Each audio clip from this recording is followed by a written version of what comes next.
Now, the gentleman behind me, I don't know what to say about him. I had a list of him, and I lost it.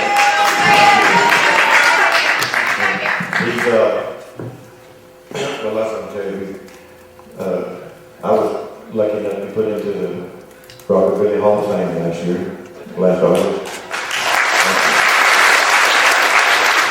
Benny is also a member of the Rockabilly Hall of Fame. He's the first drummer to take a full set of drums to the Grand Ole Opry player.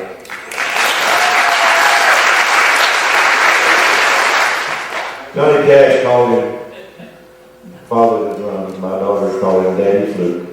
I call him my friend. W.S. Holland.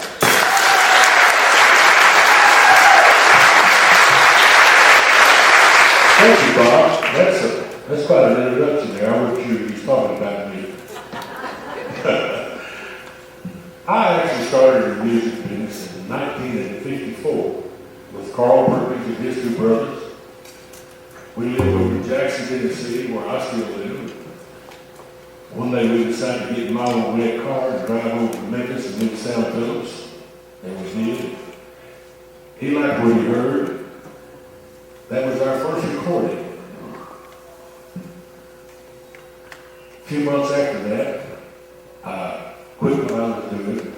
We started doing it again. And in 1955, here comes the rest of the song group.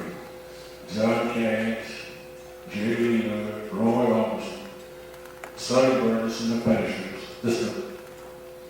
So many it was on wheels back then. We all toured together for about a year. And in 1960, I decided to retire from the music business.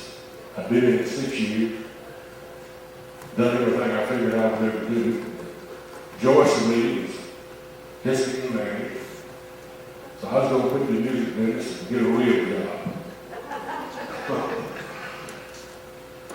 About the time I was going to retire, I got a call from John Cash.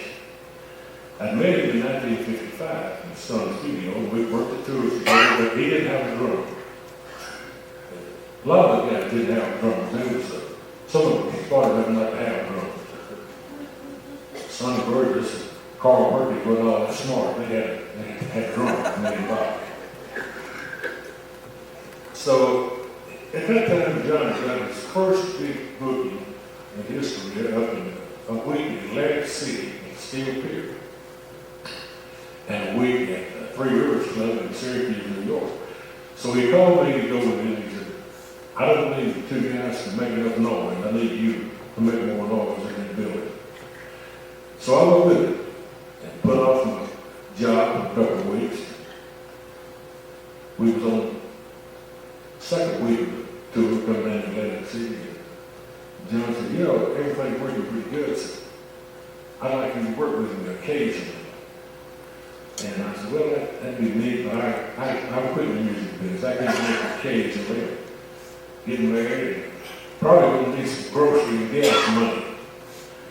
And he said, well, when I mean occasionally, he said, I try to work about 10 to 15 days a month, and I'd like to have you work with me as long as I'm in the business, on all the records and all the shows I do. I said, well, that sounds like a regular job. He said, well, it's a regular if I can make it. So those 2 weeks turned into almost 40 years.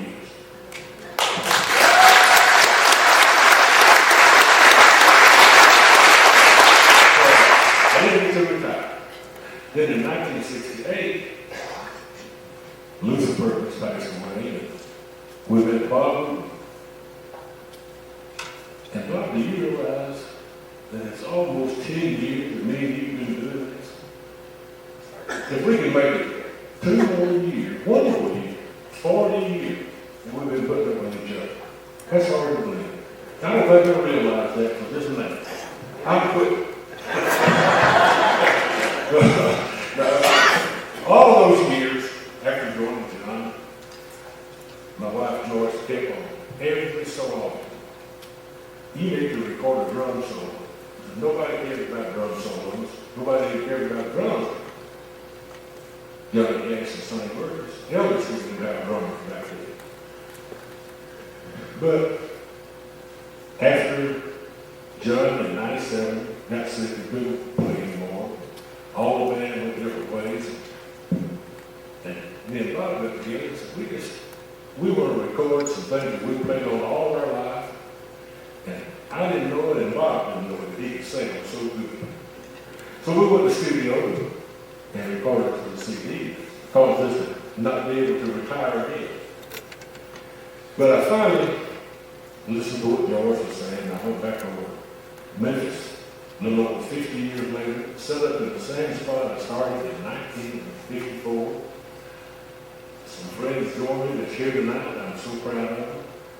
Carl Perkins, J.P. Moore, C.W. Gavin. We went into the studio in Memphis and recorded the CD and put this on it. And it is a pleasure for me to do it tonight. But before I do it,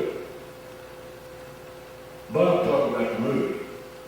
And a lot of people saw the movie, and like he said, we didn't mean to like it, but we did. It was a good movie. Of course, there's a couple of things that people didn't realize happened that the movie almost didn't get made.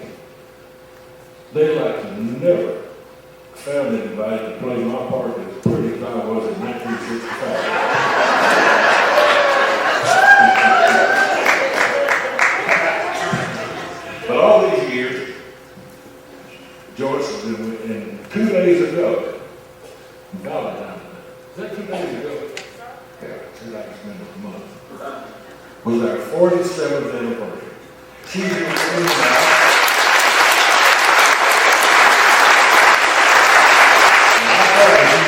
The building without buying a t-shirt or a drumstick or something.